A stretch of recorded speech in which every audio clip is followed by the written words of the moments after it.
ఈ రెండు అంశాలపైన దేశ ప్రధాని శ్రీ నరేంద్ర మోడీ గారిని అట్లాగే హోంశాఖ మార్చులు అమిత్ షా గారిని కలిసి రాతపూర్వకంగా రిప్రజెంటేషన్ ఇవ్వటమే కాకుండా ప్రత్యేకంగా కూడా వారికి రిక్వెస్ట్ చేస్తూ కొన్ని అంశాలు వారి దృష్టికి తీసుకొచ్చాం. వాటిలో ప్రధానంగా తెలంగాణ రాష్ట్రానికి సంబంధించి అతిపెద్ద పబ్లిక్ సెక్టర్ అండర్టేకింగ్గా ఉన్నటువంటి సింగరేణి కాలనీస్కి సంబంధించి గోదావరి వ్యాలీ పరివాహ ప్రాంతంలో ఉన్నటువంటి కోల్ బ్లాక్స్ అన్నింటినీ కూడా ఆక్షన్ లేకుండా సింగరేణి పబ్లిక్ సెక్టర్ అండర్టేకింగ్కి కేటాయించవలసిందిగా వారిని ప్రత్యేకంగా కోరాం. అట్లాగే ప్రతి రాష్ట్రంలో కూడా ఒక Indian institute of management IIM సంబంధించి ఆనాటి పార్లమెంట్లో అప్పటి ప్రధానమంత్రి మన్మోహన్ సింగ్ గారి నాయకత్వంలో కొన్ని హామీలు ఇచ్చారు. తెలంగాణ రాష్ట్రానికి కూడా ఒక ఐఐఎంని ఇంకా 10 సంవత్సరాలు అవుతున్నా రాలేదు. దయచేసి దాన్ని కూడా శాంక్షన్ చేయమని కోరాం.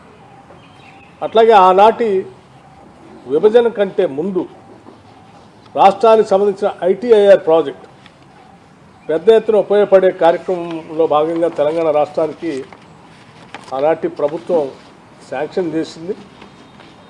2014 తర్వాత టీఆర్ఎస్ పార్టీ ప్రభుత్వాన్ని ఏర్పాటు చేసి 10 సంవత్సరాలు దాని గురించి పట్టించుకోకుండా గాలికి వదిలేయటం వల్ల ఐటీఐఆర్ ప్రాజెక్టు మేము కోల్పోయాం. దాన్ని తిరిగి పునరుద్ధరించి తెలంగాణ రాష్ట్రానికి ఇవ్వాల్సిందిగా కూడా ప్రత్యేకంగా కోరాం. అట్లాగే విభజన చట్టంలో పొందుపరిచినటువంటి రైల్వే కోచ్ ఫ్యాక్టరీకి సంబంధించి కాజీఫ్యాట్ రైల్వే కోచ్ ఫ్యాక్టరీకి సంబంధించి ప్రత్యేకంగా వారికి గుర్తు చేసి దీన్ని కూడా మంజూరు చేయవలసిందిగా కోరారు. అలాగే అతి ముఖ్యమైనటువంటి అంశం దేశంలోనే డిఫెన్స్ రంగంలో కానీ స్ట్రాటజిక్గా కానీ అనువైన ప్రాంతంగా ఉన్నటువంటి తెలంగాణ రాష్ట్రంలో అనేక డిఫెన్స్ సంబంధించిన పబ్లిక్ సెక్టర్ సంబంధించిన పరిశ్రమలు ఉన్నాయి. వాటన్నిటినీ ఎకోసిస్టమ్ కూడా బాగుంది కాబట్టి మాకున్నటువంటి వాతావరణం కానీ హ్యూమన్ రిసోర్సెస్ కానీ అందుబాటులో ఉన్నాయి కాబట్టి సెమీ కండక్టర్ మిషన్ని తెలంగాణ ప్రాంతంలో చిప్ మ్యానుఫ్యాక్చరింగ్ కోసం ప్రత్యేకంగా పరిగణించి సహాయపడవలసిందిగా ఏర్పాటు చేయడానికి సహకరించవలసిందిగా వారిని కోరాం. అలాగే పేదవాళ్లకు సంబంధించి రాబోయే 5 సంవత్సరాల్లో 25 లక్షల ఇళ్లకు మంజూరు చేయవలసిందిగా కూడా వారిని కోరాం. అట్లాగే రాష్ట్రానికి సంబంధించి పెండింగ్ ఉన్నటువంటి గ్రాంట్స్ ఏదైతే ఉన్నాయో వాటిని కూడా రిలీజ్ చేయమని అడిగాం. దాదాపు 1,800 కోట్ల రూపాయలు 2019-20 నుంచి పెండింగ్ ఉన్నాయి, అవి కూడా కావాలని అడిగాం.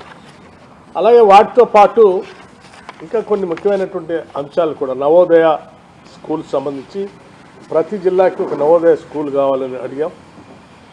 అట్లాగే కస్తూర్బా పాఠశాలలు కావాలని అడిగాం. ఇట్లా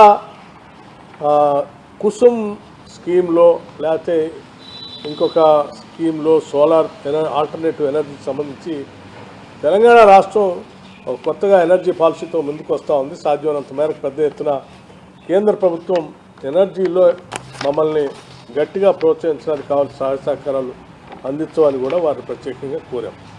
అట్లాగే డిఫెన్స్ ల్యాండ్కి సంబంధించి గతంలో కలిసినప్పుడు ముఖ్యమంత్రి గారు మేము కలిసినప్పుడు ల్యాండ్స్ ఎలివేటెడ్ కారిడార్ నిర్మించుకోవడం కోసం వారు అప్పుడు అడిగితే వాటిని పరిగణలోకి ఇచ్చి శాంక్షన్ చేసినందుకు వారు కూడా ధన్యవాదాలు చెప్తూ మిగతా డిఫెన్స్ ల్యాండ్ సంబంధించి కూడా ఎక్స్చేంజ్ కింద మాకు కొంత ఇవ్వాల్సిందిగా వారిని కోరాం. వాటితో పాటు రాష్ట్రానికి సంబంధించిన ఐపీఎస్ ఆఫీసర్ క్యాడర్ స్ట్రెంత్ పెంచుకోవడానికి కావాల్సినటువంటి సంఖ్యను కూడా కావాలని చెప్పి వారిని కోరటం జరిగింది. అట్లాగే విభజన చట్టంలో పొందుపరిచినటువంటి షెడ్యూల్ 9th 10th ఉన్నటువంటి పెండింగ్ అంశాలు కూడా సాధ్యమైనంత వరకు మేము మా ప్రయత్నంలో మేము వాటి పరిష్కారం కోసం ప్రయత్నం చేస్తాం. అట్లాగే అవసరమైనప్పుడు కేంద్ర ప్రభుత్వం నుంచి మీరు కూడా ప్రత్యేక చొరవ చూపించి తెలంగాణకి న్యాయం జరిగేటట్టుగా చూడవలసిందిగా వారిని విజ్ఞప్తి చేస్తాం.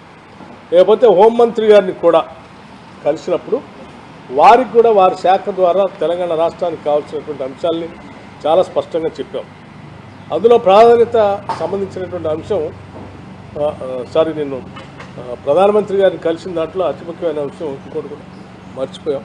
స్టేట్ నేషనల్ హైవేస్ సంబంధించి నేషనల్ హైవేస్గా వాటిని అప్గ్రేడ్ చేయవలసిందిగా కోరాం. అట్లాగే రీజనల్ రింగ్ రోడ్డు సంబంధించి నార్త్ వైపున మీరు నెంబర్ ఇచ్చారు, సౌత్లో ఇంకా నెంబర్ ఇవ్వలేదు. రెండింటి కలిపి ఒకటే నెంబర్ ఇవ్వాల్సిందిగా, తద్వారా త్వరితగతిన మేము రీజనల్ రింగ్ రోడ్ పూర్తి చేసుకోవడానికి కూడా అవకాశం ఉంటుంది. మీరు ప్రత్యేకంగా చొరవ చూపాలని వారిని కోరాం.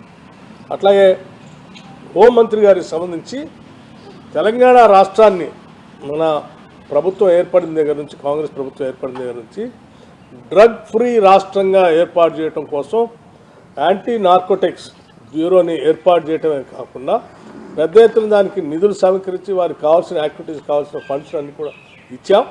రాష్ట్రాన్ని డ్రగ్ ఫ్రీ రాష్ట్రంగా మేము తయారు చేయడం కోసం ప్రయత్నం చేస్తున్నాం. దీనికి కేంద్ర ప్రభుత్వం నుంచి కూడా కావాల్సిన సహాయ సహకారాలు అందించాల్సిందిగా వారిని కోరాం. అట్లాగే సైబర్ సెక్యూరిటీ గురించి కూడా కేంద్ర ప్రభుత్వం నుంచి సహకారాన్ని కోరాం. అట్లాగే ఐపీఎస్ క్యాడర్ సంబంధించి మాకు స్ట్రెంత్ దాదాపు 29 మంది ఐపీఎస్ క్యాడర్ రావాల్సిన అవసరం తెలంగాణకి, వారిని కూడా కేటాయించమని చెప్పి వారిని కోరటం జరిగింది. లెఫ్ట్ వింగ్ ఎక్స్ట్రీమిజం కింద కూడా వెనుకబడినటువంటి జిల్లాలుగా గతంలో ఉన్నటువంటి జిల్లాలని తొలగించడం వల్ల కేంద్ర ప్రభుత్వం నుంచి మాకు రావాల్సిన నిధులు ఆగిపోతా ఉన్నాయి. ఆ నిధులు సంబంధించి ఆదిలాబాద్, ఆసిఫాబాద్, అట్లాగే కొమరం భీం, ఆసిఫాబాద్, మంచిర్యాల జిల్లాకు సంబంధించి మళ్ళీ తిరిగి వాటిని చేర్చి నిధులు ఎక్కువగా ఇవ్వాల్సిందిగా, ఆ జిల్లాల అభివృద్ధి కోసం ఇవ్వాల్సిందిగా వాటిని కోరాం. అట్లాగే మిగతా అంశాలు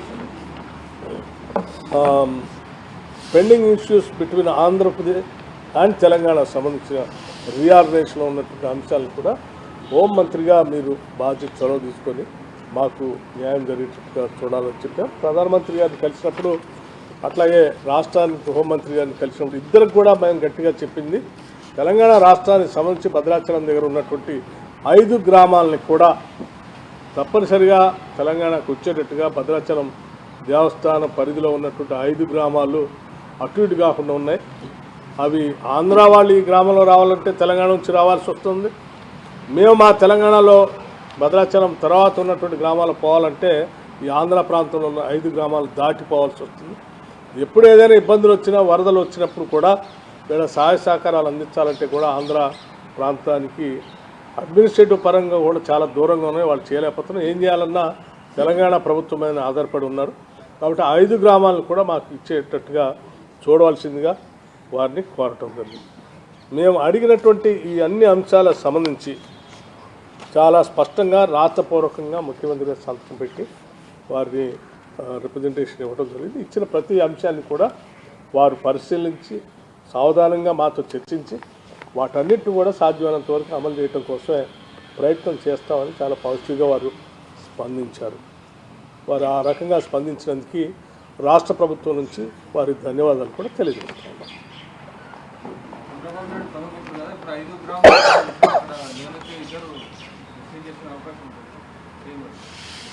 చంద్రబాబు నాయుడు గారు రేపు పొద్దున 6వ తారీఖు నాడు జరిగేటువంటి సమావేశంలో కూడా మేము చాలా రాష్ట్రానికి సంబంధించిన పలు అంశాలని అందులో పొందుపరిచి మాట్లాడబోతా ఉన్నాం, ప్రయోజనాల గురించి. సరే, మిగతా అంశాలు కూడా చాలా ఉన్నాయి కాబట్టి ఒకటే అంశం చెప్తే కరెక్ట్ కాదు. అజెండాలో చాలా అంశాలు అందులో పొందుపరుస్తాం. ఆ అంశాలన్నీ మీటింగ్ అయిన తర్వాత ఏం మాట్లాడాలని ఇప్పుడు చెప్తాం. కాకపోతే డెఫినెట్గా కేంద్రంలో మేము అడిగినవి మాత్రం అంశాలు ఇవి. అక్కడ కూడా సందర్భాన్ని ఏమా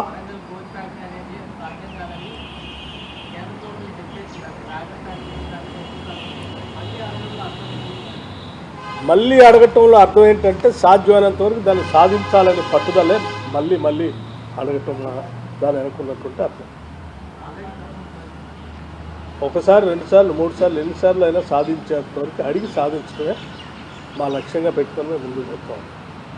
ఎందుకంటే దానివల్ల తెలంగాణ రాష్ట్రానికి పెద్ద ఎత్తున మేలు జరుగుతుంది కాబట్టి అది చట్టపరంగా ఆ రోజు అందులో పొందుపరిచారు కూడా మా హక్కుగా మేము భావిస్తాం. అది కూడా అడిగాం, చర్చించేది. సారీ, ఎక్స్ప్లెనేషన్లో మిస్సింగ్ అయింది కానీ రాతలో ఇచ్చాము. బయ్యారం స్టీల్ ఫ్యాక్టరీకి సంబంధించి కూడా ఇన్ రైటింగ్గా ఇచ్చాం.